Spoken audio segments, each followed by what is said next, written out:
Hey everyone, welcome to 1 hour conversation with me, Mike, from the YouTube channel Did You See That? And today I'm joined by a very special guest who we'll get on in just a moment. But in the meantime, please, if you haven't already, follow this along on Spotify. If you prefer the video version, check it out on YouTube, whichever your preference is. And come join me on this journey as I talk to guests or guests along the way, whether they're from YouTube, whether they're just friends, or whether it's just someone I've maybe interacted with once or twice here on YouTube or just outside on social media.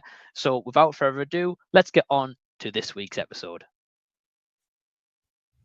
All right, so joining me on this week's conversation of 1 hour conversation is a great friend, a man that I kind of first stumbled across on YouTube, where he stumbled across my channel, but the first person I ever interacted with, the guy who gave me a sense of community, a guy who gave me kind of an everlasting friendship. And I think, and we're going to talk about this as well, but I just want to say my special guest this week is Anthony A. Perez. So, how are you doing, brother?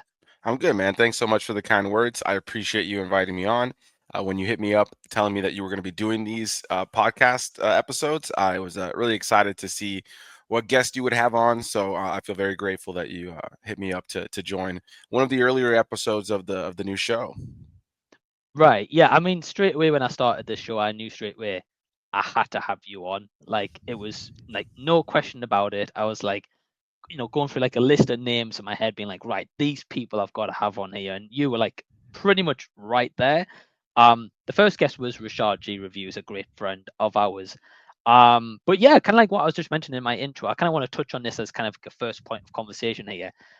Because bro, like we've talked like on YouTube, we've talked outside of YouTube. For people that don't know, we've voice noted a lot, like every day, every few days, or like just check in, see how each other are. Heck, bro, we met in 2022 for the first time, which was amazing. Most recently, a few months ago at the time of this recording, you were in England for my wedding.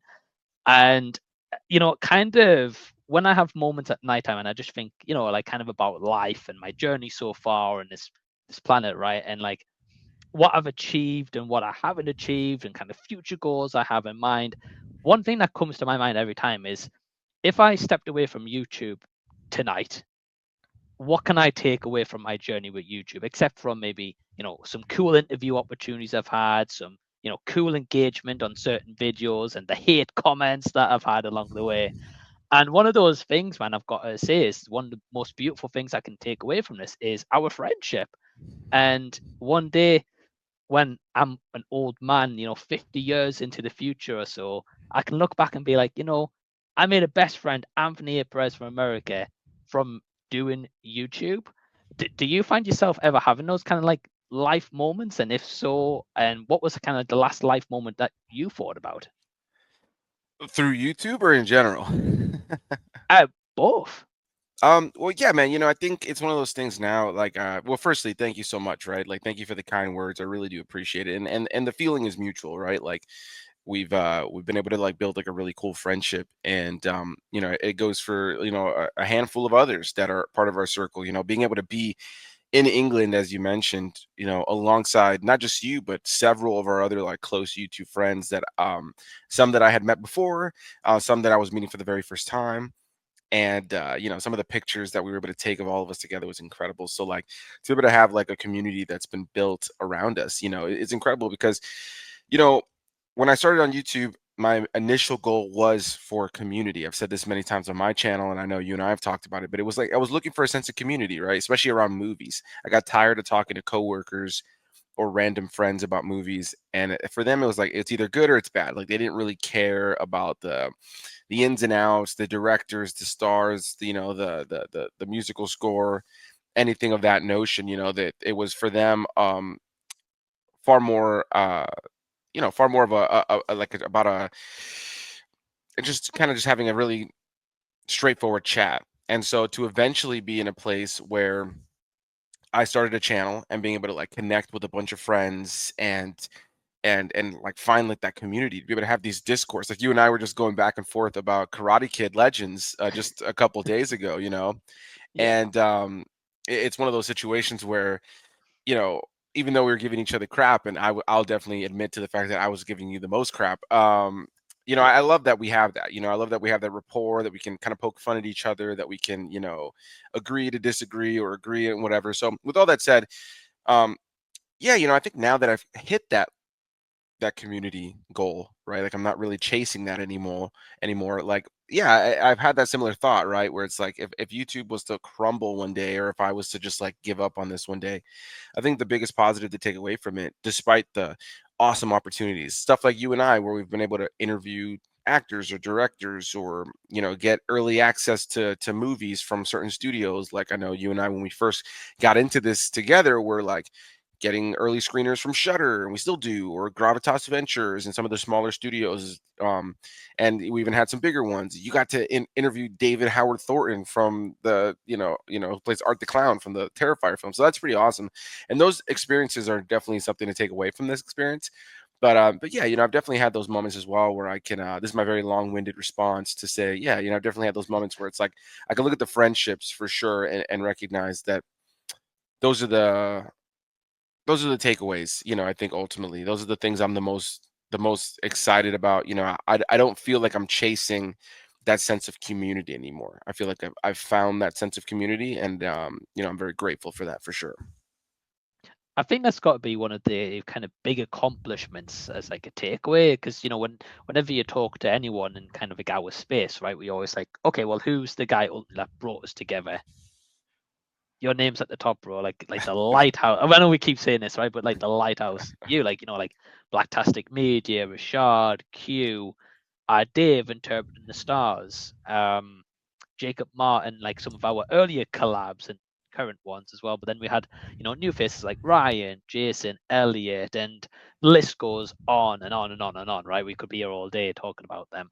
But that kind of sense of community, again, is like not just a community, but it's like lifelong friendships.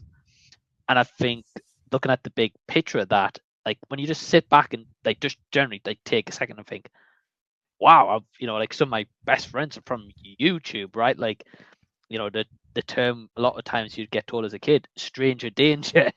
Right. And you don't meet people you don't know or never met, or just on like a webcam, or like, are they nowadays, are they AI, right? Are they fake? So yeah, I think that's a really great response, and huge achievement, man. I just got to kind of tip my hat to you every time, because I think, and I've said this before, and I'll say this probably for the rest of my life, I think if generally you didn't come across my channel that day, I generally don't know where I'd be right now. I don't even know if I'd still be on YouTube for that sake, because I didn't have a clue about thumbnails. I didn't have a clue really about editing, about just the kind of basics you in the long picture of things, like the basics you think of like YouTube that makes a channel art appealing artwork. Like I had none of that until I met you. Well, thanks, man. I mean, I appreciate it. I'm glad I was able to help in any way. But I'll always say in those nice compliments that the reality is you put the work in, right? Like you put the effort in. I'm sure we both have friends that we've tried to kind of help with some tips here and there, and people who are building channels that don't implement these things, and they complain that they aren't seeing that growth. Um, and you could have easily been another one of those people, but ultimately, whatever tips I gave you, you took it and you ran with it, and you created your own style. You created your own vibe. When I first met you, it was nice to throw some pointers your way because I was a little bit further into it. But now it's been nice to kind of learn alongside you, right? Like we're learning things together. We're always both kind of like giving each other feedback. We're having moments where we're like, learning the craft a little bit better, getting better on camera, working better to get better technology or better equipment, better editing style, better thumbnails. And so I think that's one thing I'm also grateful for with our friendship is the fact that we've been able to kind of like make content alongside each other now. And so yeah, man, I'm happy to have helped in any way, shape, or form for sure. But yeah, at the end of the day, you put in the work, and that work I think has really paid off, man. You've been able to do some really cool things, and it's been cool to be on the backside now, just seeing you like have a style. Like there is a style to your videos that is unique to Right. you that you developed on your own, and I ultimately think that that's like the best possible thing that you can want to see in anybody on YouTube. So yeah, I'm glad I found you for sure, because the feeling is mutual, right? Like you've definitely helped me as well, and um, Mike mentioned earlier that we, tend to voice note one another. And there was definitely a period of time where we were voice noting like several times a day. I think, especially when we were really refining our friendship initially. Right.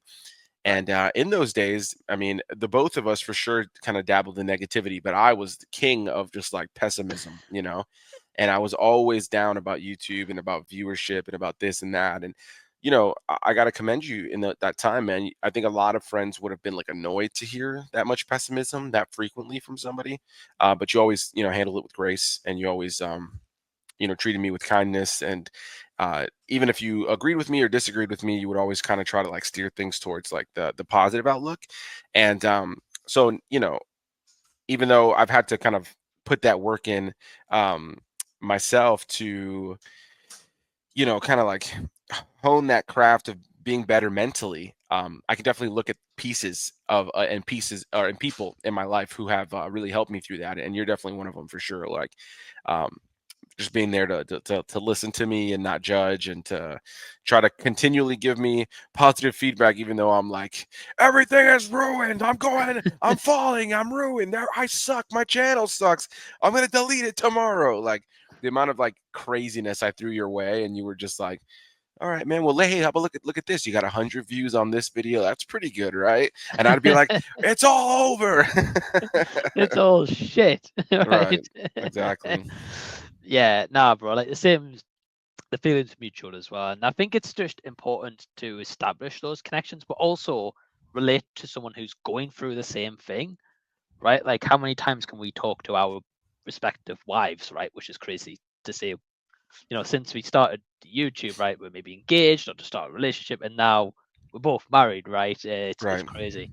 It's wild. But I think there's so much you can maybe kind of lean towards your wife, right, or me towards my wife, and be like, "Hey, look, I'm not feeling like this," and they can give words of encouragement but in a way, because they don't do YouTube, it's kind of hard for them to, they can only comment from like an outside perspective and kind of like a loving wife kind of perspective, right? Right. And don't get us wrong, they both support us equally, like massively in our hobbies. But yeah, man.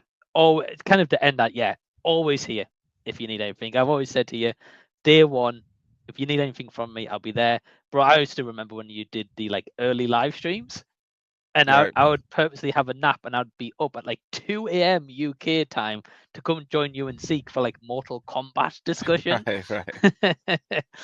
um, but one question I do want to ask you, kind of like in a segue leading to this. So I don't know if you felt like this, and I kind of want to get your perspective on it. So when it came up to me and Emma getting married and getting engaged and all that kind of wedding planning, I kind of saw some films in a really different perspective and outlook, and maybe so more like rom-coms, especially one to say like Bride Wars and like 27 Dresses and stuff like that. And I kind of got me emotional. I was like, really? This movie? You're getting me emotional?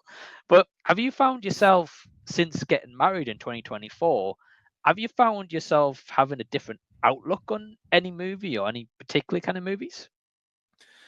Um, I wouldn't say so since I've been married. And I think the reason for that is because my wife and I got married last year. We were long distance. My wife Haley, of course, that but like for everybody else who's just listening, my wife Haley and I, we met when we were teenagers, and on an app that no longer exists. But we knew each other for a while, and Right. then eventually we kind of started just like messaging online a little bit more as friends, and that turned romantic, and we exchanged numbers, and we started talking all the time, and phone calls and FaceTime and this, that, and the third. And it was one of those things where, by the way, I just realized, can you hear the dryer in the background? Haley set the dryer off before she left. You can't hear it, can you?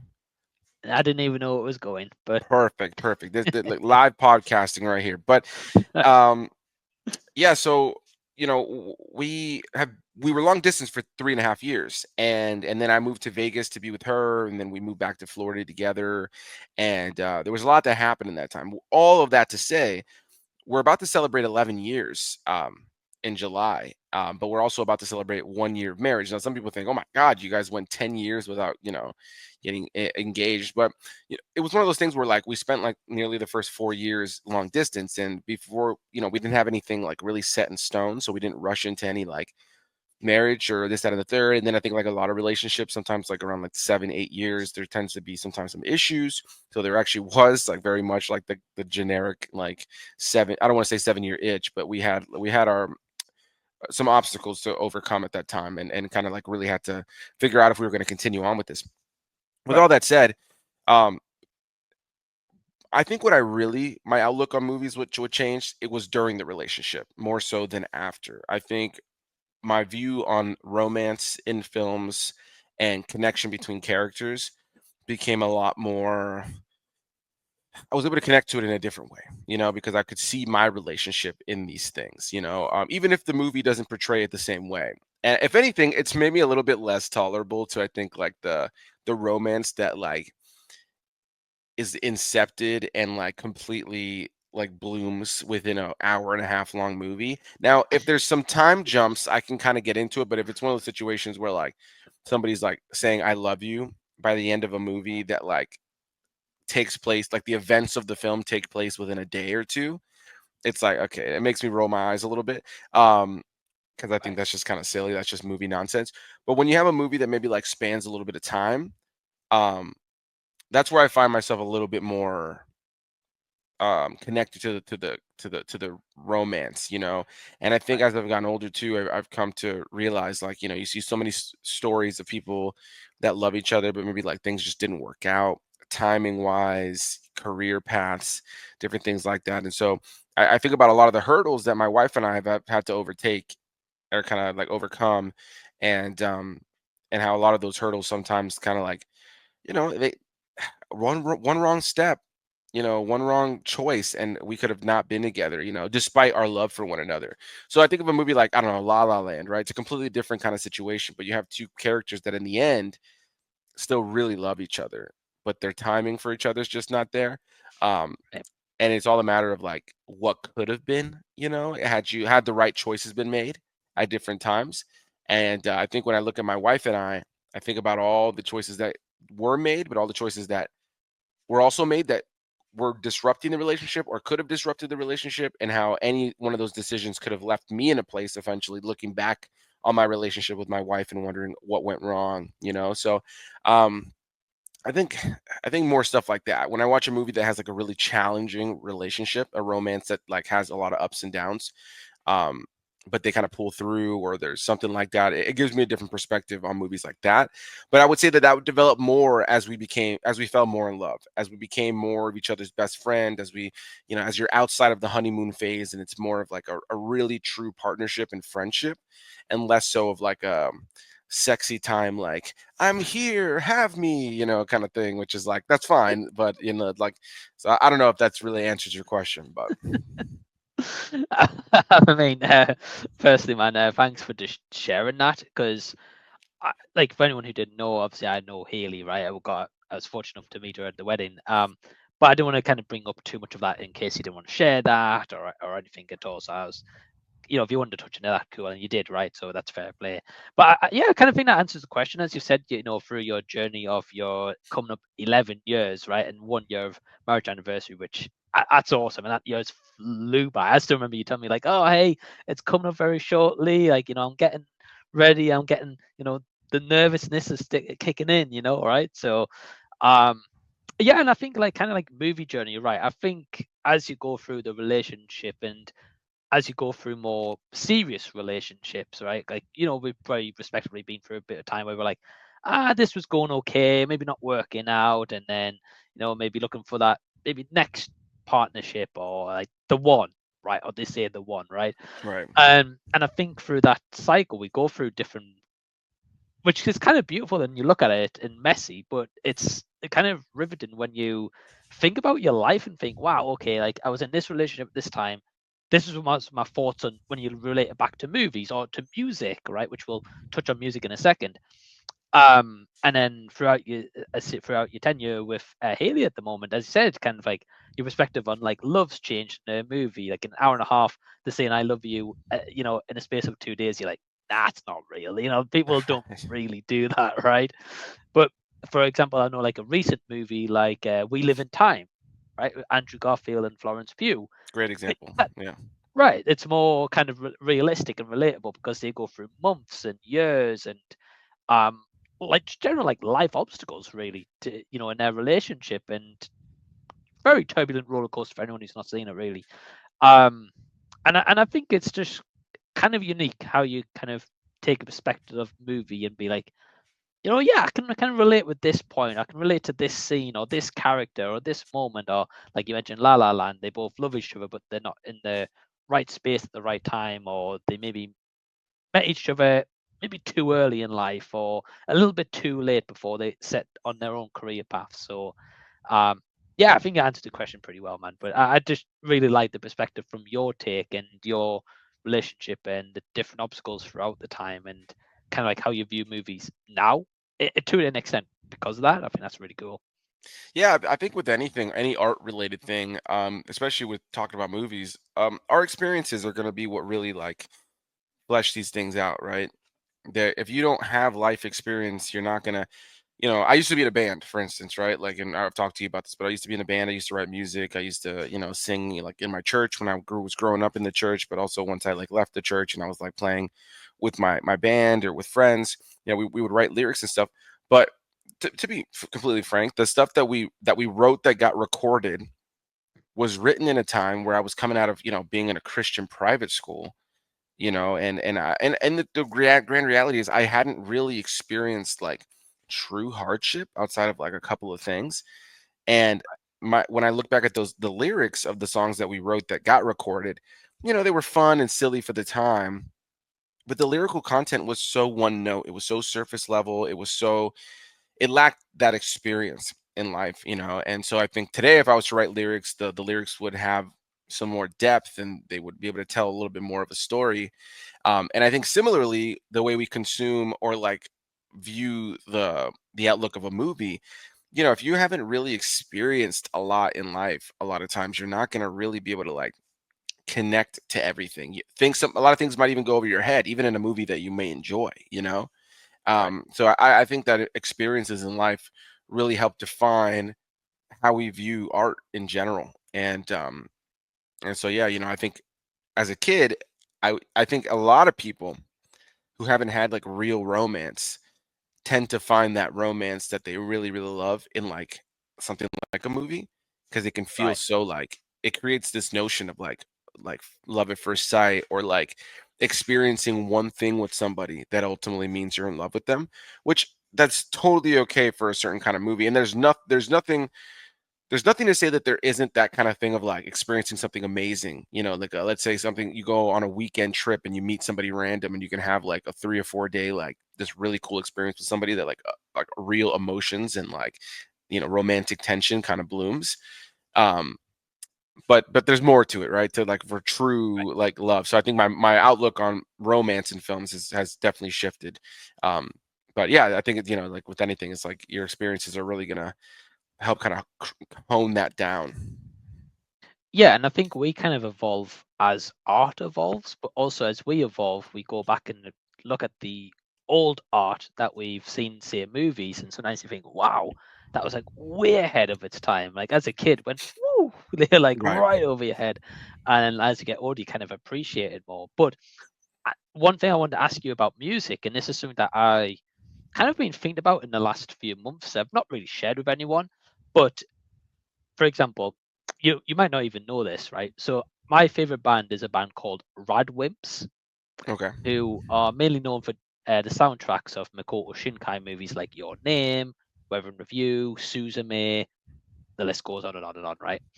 And I've kind of like learned to experience and really harness and like love their music like so much. Every time I'm in the car at the gym, I'm like, right, a Radwimps song's going on, or most recently I'm listening to like Japan radio, right, after come back from Japan.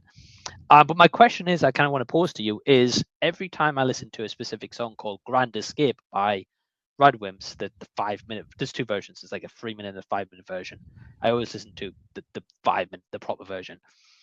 It always kind of just makes me think of Japan, even before I even went there, right, through the medium of anime and my love for the band and my love for the country and the culture and all that kind of stuff. So that's kind of like my go-to song, and just instantly in my mind it like teleports me to a place. what would you say is one song for you that teleports you to a special place? Ooh, that's tough, man. I don't know that there is one song. I think I'll give you an artist instead, right? My favorite Yeah, artist of all time, since I was a teenager to now, still is Avenged Sevenfold, and so I think, right, and they have such like, and they're a diverse, not diverse, but they are diverse in their music, but they are a controversial band, I guess you can say, in the world of rock and metal and alternative rock because they started as like a hardcore band, like mainly screamo, in their first album, and then like very much like underground, like started in like the scene in California and like small clubs. Then they got some popularity, and their second album switched to like some singing and screaming, and that's where they started to hit like more mainstream hardcore rock success. And then their third album, they decided to switch to primarily singing. And the album is like very like nasally because the lead singer was still kind of like finding his voice in a lot of ways. And it's like a very specific sound, but it's got some of their most like popular tracks. And after that, then like the lead singer really found his voice. The next album, their self-titled album, was like my favorite one, and that came out when I was like in high school, like middle school, high school. I would say middle school, like late middle school, and then in high school, their Nightmare album came out, which is when unfortunately their drummer had passed away from drug overdose. Um, and then since then they've have had a few more albums, and I think for me when I like listen to their music it just ports me back to when those albums came out. And I guess you could say that about a lot of artists, but because I've been such a big right, fan of them, I've just had like huge windows where like I went crazy on those albums listening to them all the time.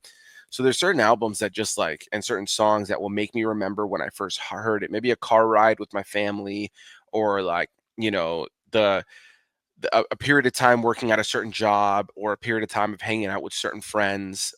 So it's tough to say like one song in particular. There's so many, not only from them, but just in general, other songs that, maybe sometime a song that'll make you feel about like an ex or something that you remember like the goodness of that time, but also how it all went right. to shit, or like, you know, another silly one recently is my wife was playing some songs from the band Red. I don't know if you've ever heard of Red before. Um, but No, Red, they have like their very first album was like was an album I fell in love with when I was in high school. And I listened to that album so much in particular when I was playing the first and second Gears of War games. And so whenever I hear a song from that album, my brain instantly thinks Gears of War. Like it's just funny because that's right. all my brain goes to. Or something like, funny enough, Flyleaf, which is a pretty popular rock band as well. They one of their most popular albums that have like Fully Alive and All Around Me on it.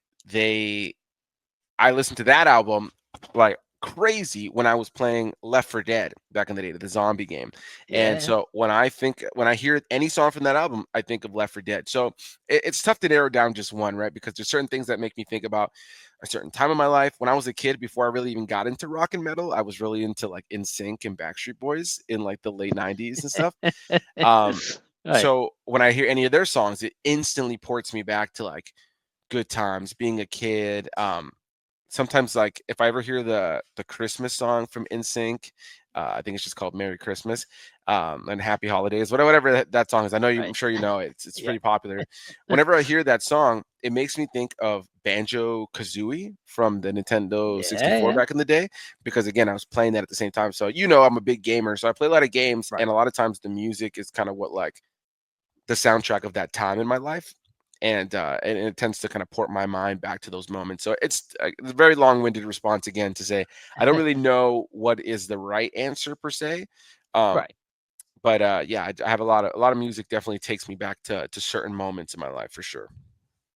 And I'm guessing kind of maybe if you think of the UK, I'm guessing most recently Robbie Williams is making you think of the UK from seeing Better Man. Right, yeah, for sure. I think that's undoubtedly not only because of the fact that I fell in love with the music and Robbie Williams after Better Man, but because Better Man was Right. so on the brain. Like now I've kind of calmed down on the Better Man craze. Not that I don't love the film the same way, but I like my hyper fixation on it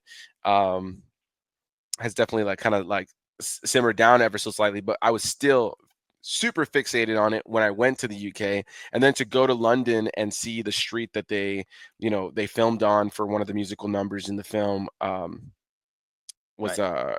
was really really cool. So yeah, that's definitely a factor for sure as well.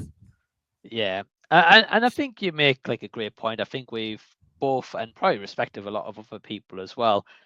You know, oh, that was just that talking in the background. But yeah, I think like a lot of people have like certain like songs or albums they listen to and they'd be like, oh hey, it teleports me back to this moment in my childhood or teenage years or when I was first kind of coming into adulthood and experienced my first ever movie. That soundtrack kind of goes a long way. And I think like Avenged Sevenfold for you is a really cool one because I'll be honest, I've heard of the band.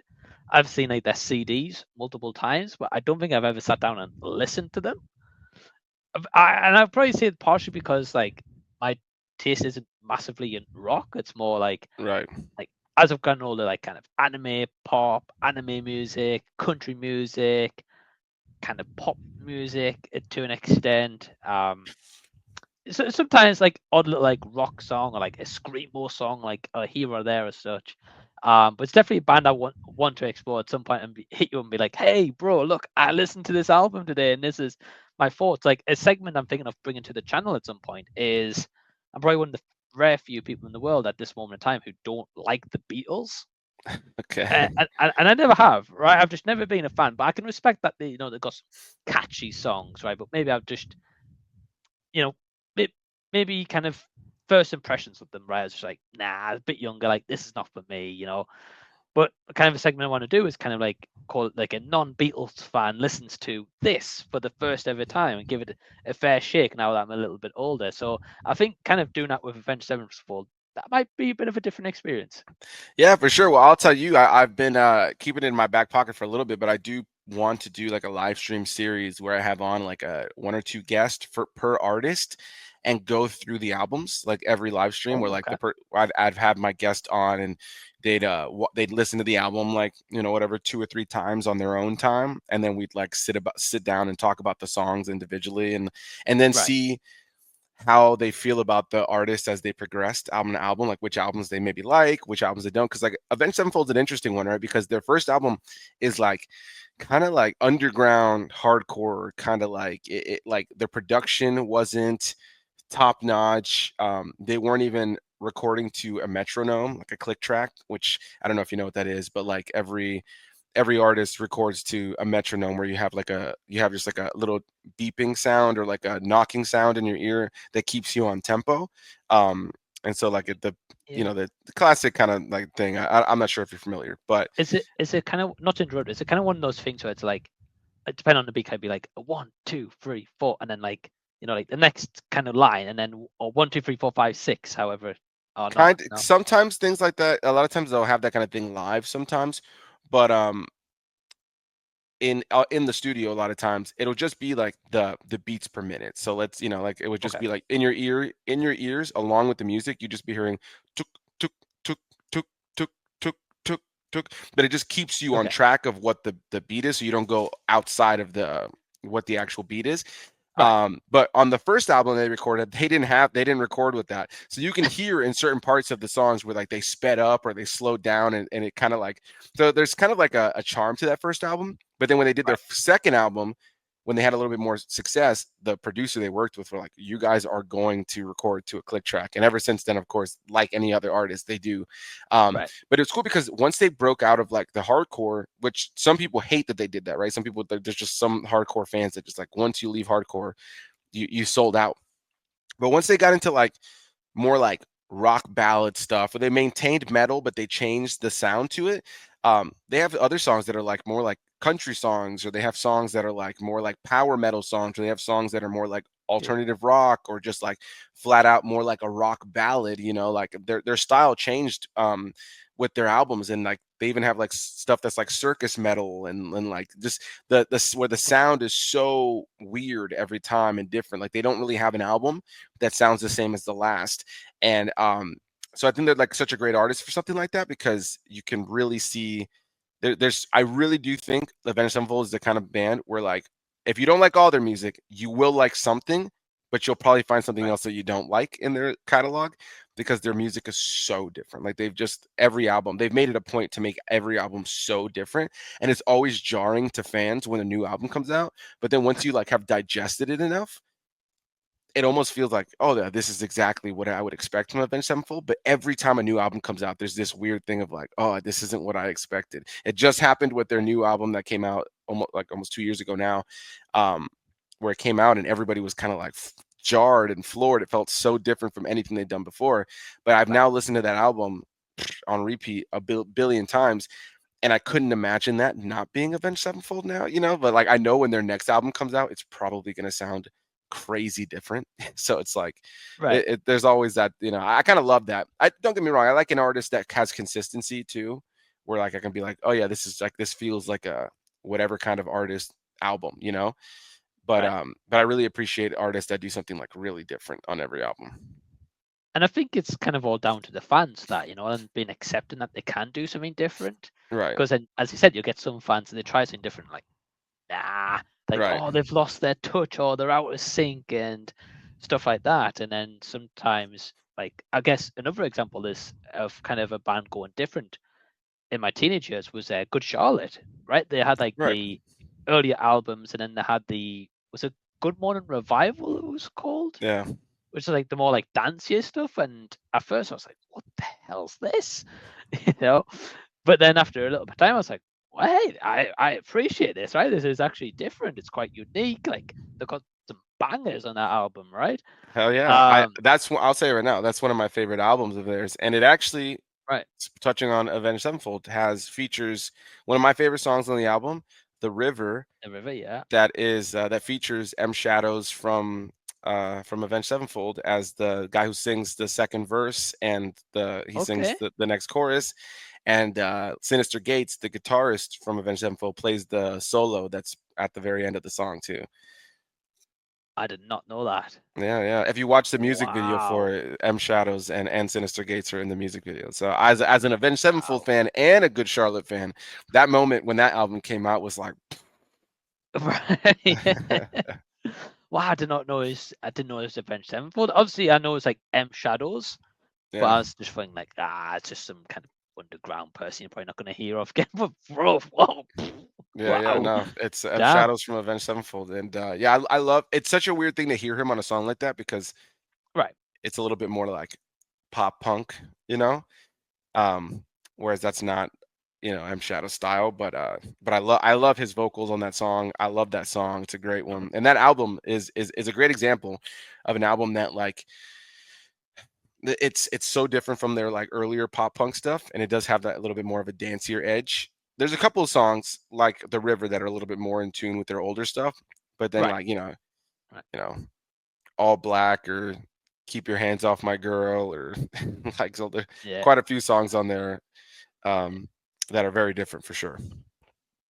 yeah, no, definitely, yeah. There's a lot of songs that are completely different, and I think for Good Charlotte, I mean, I can't comment obviously, but I know probably at the time probably lost a lot of fans of theirs because they're like, this is not them. Apart from The River, right? The River was like the big song. That was the one that they pushed out the most, kind of the headline of the album really. And then along the way, like Keep Your Hands on My Girl was also like another big one.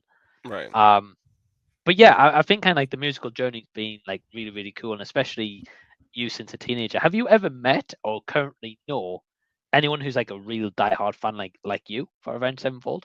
Oh yeah, because I've been able to see the band many times live, and Okay. so I've met many of the fans there. But as far as like personal friends, like our mutual friend Robbie of the Big Rock Theory, I've seen Right. Avenged Sevenfold with him before. We're both really big fans of the band. For a while, Rob's like favorite guitarist was Sinister Gates. I don't know if it still is or not, but I know he loves Sinister Gates as a guitarist because he is a guitarist. Right. Robert, and yeah, so I mean, I knew a lot of friends who were really into them, and even this last time I saw them when they were on their tour, maybe like a year and a half ago now that they came through here. Um, I saw them, and then like later that night, I saw a bunch of my friends post on social media that they were also there, but like in different parts of the venue. Like having no idea they Right. were there. I have a close friend that I worked with at my day job. Um, named Carlos, who I actually recently went to Welcome to Rockville with. He came with us for one day.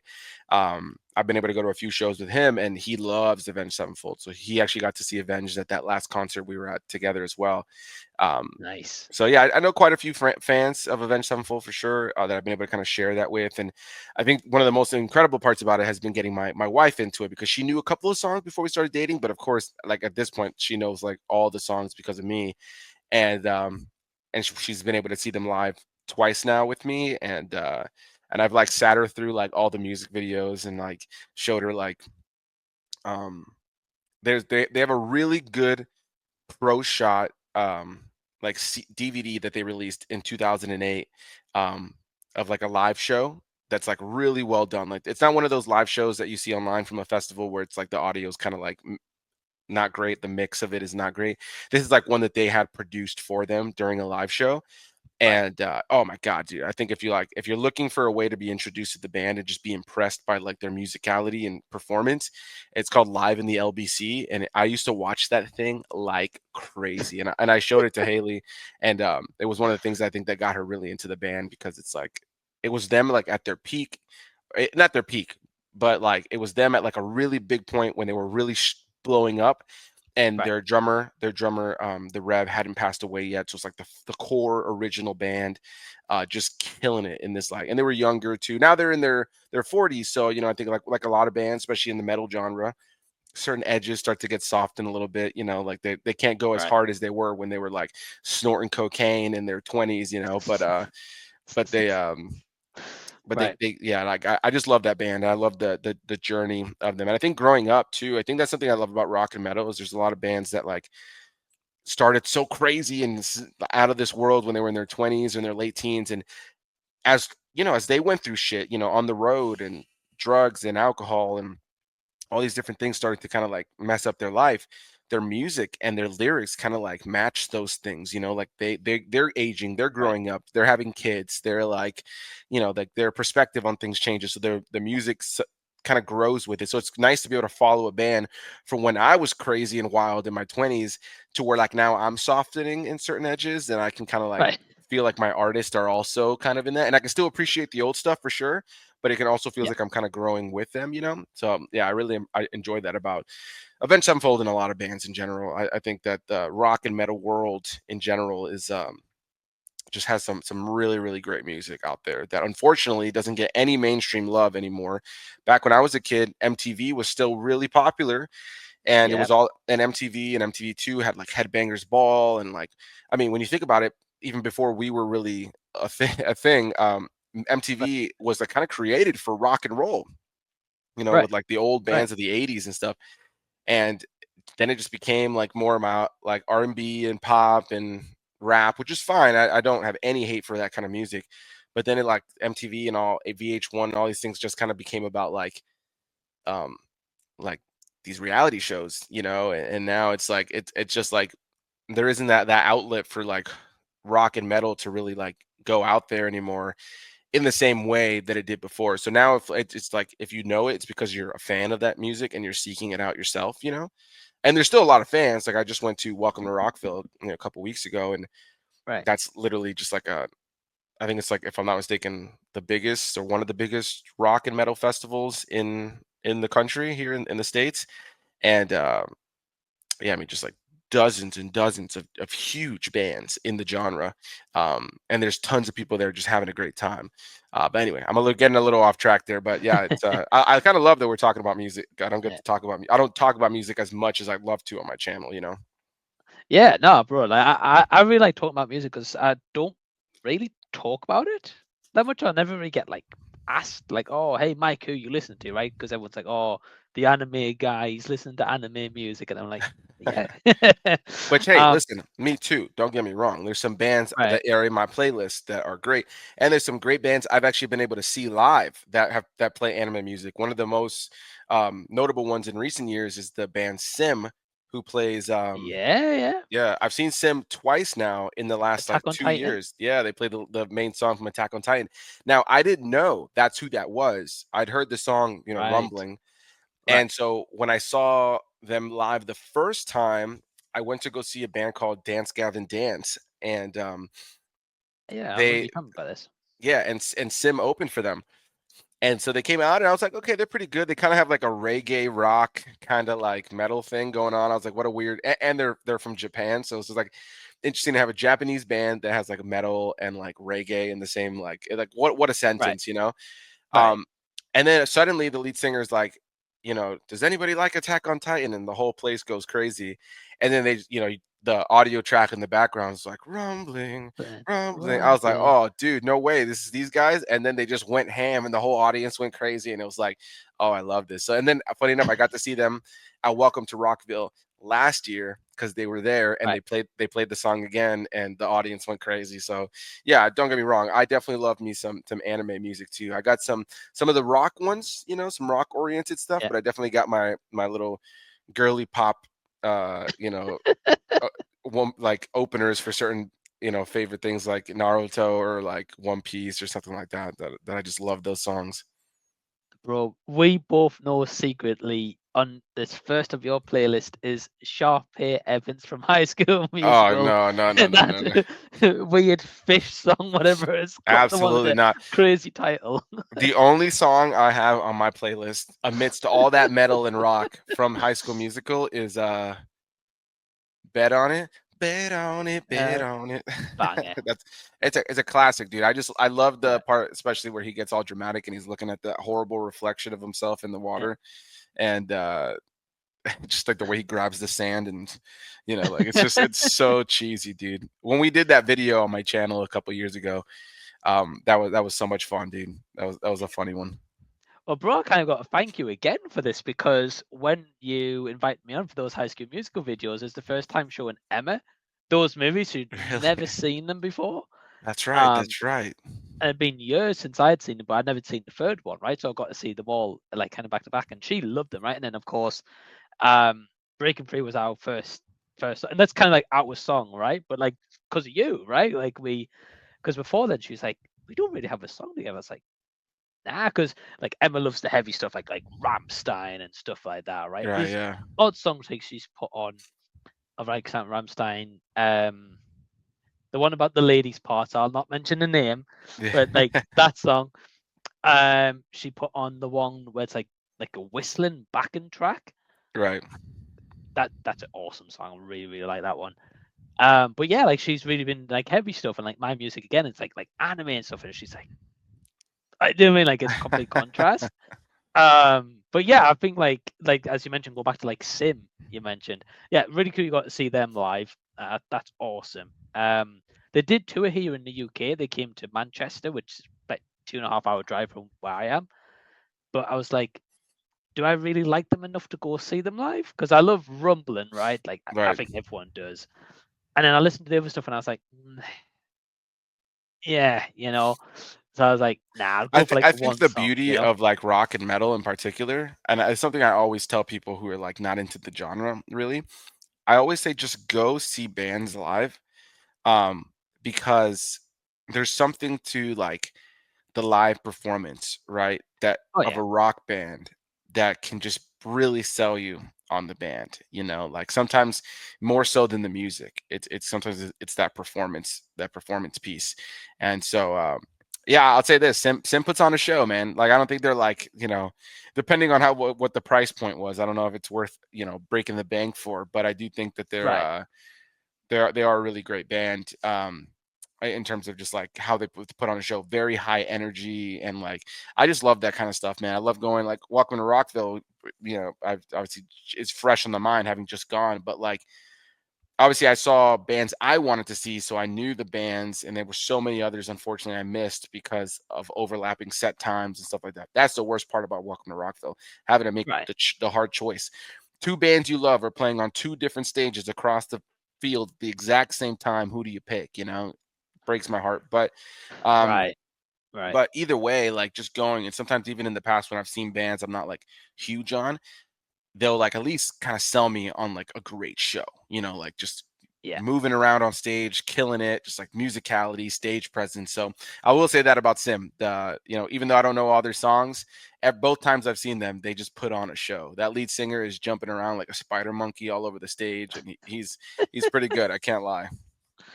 Yeah, hopefully one day I'll catch them. Maybe if they come back again or come do a different show. Because I wouldn't be opposed to it, but I think at the time they're only supporting act or like one supporting act for like four bands on that night, and the other three I'd never heard of. So it's like, yeah, not the point. Fair enough. But kind of speaking about that, I think that's a really interesting like comment you mentioned because I'll give you a perfect example, right? So a few years ago, me and Emma went to see Ice Nine Kills, Right. and she loves them, right? And we're going to they're actually coming back to England in December, so we're gonna go see them again because she was like, I really want to go see them again. I was like, okay, I'll go, right? I don't mind the music, don't get me wrong, but like it's not a band I listen to every day or anything. But when we went to see them, I think it was 2023, they had a support band called Skinned who Right. supported them. And I don't know if you've ever heard of Yeah. Skinned. Yeah. Okay, okay.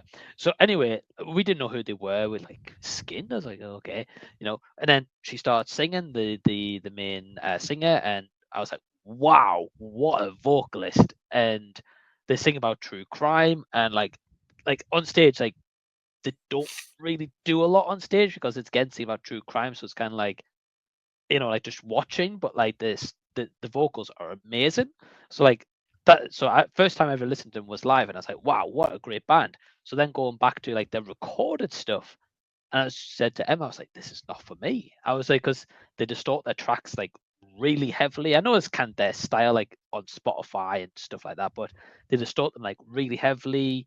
Like whereas live, you get to hear like the full vocals, and she kind of does it, and she really distorts her vocals a lot live, but not to the point where it's like squeaky to an extent Right. like on Spotify.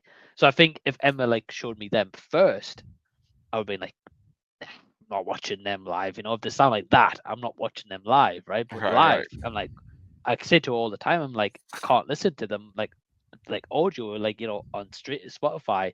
But like if they come back live, heck, I'm there. I'll go see them. Yeah, I don't know if you like the band, and I didn't even know you. I mean, it's probably Yeah. super people I assume know you've who they never heard are. of them.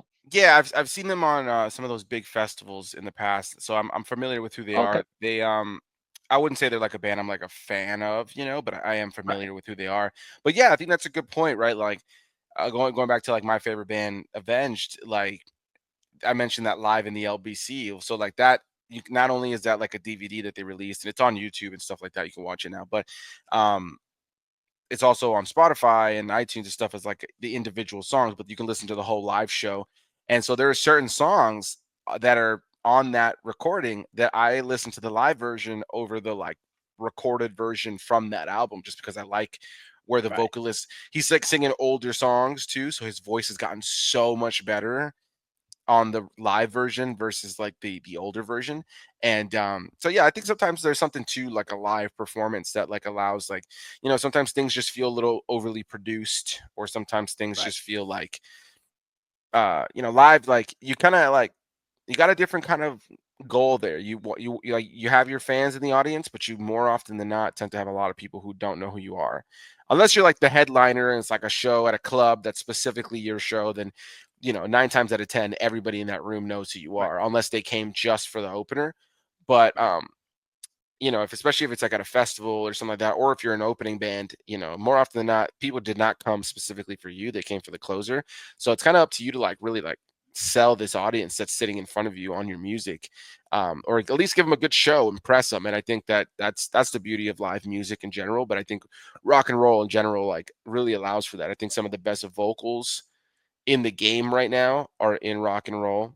I think across all of music, I think some of the best vocalists are currently in rock and metal, but they just don't get that mainstream success of like a Taylor Swift or Harry Styles and stuff, who are fine. They're like not bad singers. But I think when you look at like some of the crazy power vocalists or like these people who could do all this crazy stuff in rock and metal, it's like leaps and bounds right, past, a lot of what's like really popular. right. But I think kind of to counteract that to an extent, I agree with you about the vocals. In a way, it's kind of nice because like One OK Rock, right? Another Japanese kind of like pop rock kind of band, depending on like the album. Like I got tickets to see them last year and they were phenomenal.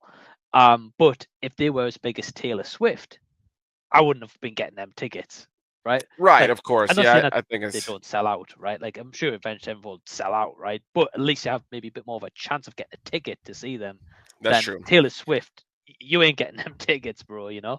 Right, right. That is true. You know, I think I think it's kind of funny. I think more than anything, like how artists who are totally fine. Like I have no shade towards Taylor Swift. You know, it's I have a couple Right, songs of hers on my playlist. I can't lie, especially some of the older stuff. She's got the songs that you'll know and you'll sing along to at the grocery store or whatever. Like, but right, um, it is kind of funny that like some of the more simple music tends to be what rises to the top, and I think the music that has a little bit more complexity or like the music that has a little bit more like originality tends to be the music that like is not really popping. So it's but yeah, we do benefit from the fact that like, you want to go see the artist, the prices are going to be far more reasonable than these pop stars that are, charging an arm and a leg to go see them for 2 hours. right. It's kind of like seeking it out, though, right? Like, Right, like as you said, like get that good music or more meaningful music. You have to search it out. Kind of like with movies, right? You get like some basic, just like thrown at you kind of stuff, and it's popular. But then you get like some right, indie gems like Killing of Kenneth Chamberlain, like just one straight away comes to my mind, and I'm like, right. wow, people don't know about this. But I do want to ask you two questions because I think we've got like just under 5 minutes, which this has flown by. One thing I don't think I've ever asked you: have you ever seen the movies Your Name, Weather and Review, or Suzume? I haven't. So your name, I Oh think we talked about man, this once. Yeah, I know. Your name is one that was on my list when it came out, and I remember hearing good things. And then I just never got around to it. And I know that creator has released a few other movies, and I just still haven't gotten to it. So I think that's one thing I want to try to like tackle better on my channel is like I think it's so easy to get caught up in the new releases, which is good. You need that to help grow your channel. But I want to kind of like have a little bit more of an anime presence on my channel. Um, I haven't covered nearly enough anime, and I love anime. I love anime. I got my right, my One Piece tattoo right here. And right. there's so many other series and movies that I've loved, and so yeah. I haven't seen those movies, but it is something I'd love to tackle at some point. I can't wait till you see those movies because, of course, they say Radwimps does the soundtrack, and I'm Right, like dying for you to like watch those movies. I honestly would love to know your thoughts. So yeah, when you get on that, bro, you got to let me know. for sure. Um, and kind of like, I guess, kind of like last kind of sort of question is, and this is something that I've been thinking about recently, right? I was kind of lying in bed one night a few months ago, and I was like, again, I get these moments sometimes at night time, like evaluate my life, right? I'm like, what do I want to do before my time comes one day, right? And um, my question to you is, have you got anything on your kind of life bucket list to achieve, or like what would be like the top thing that you still haven't done but you want to do, right? It's tough, excuse me. It's tough, man, because on YouTube, I would love to be able to make this a full-time thing. That's a bucket list goal, to make it a thing that like pays for most, if not all of my bills.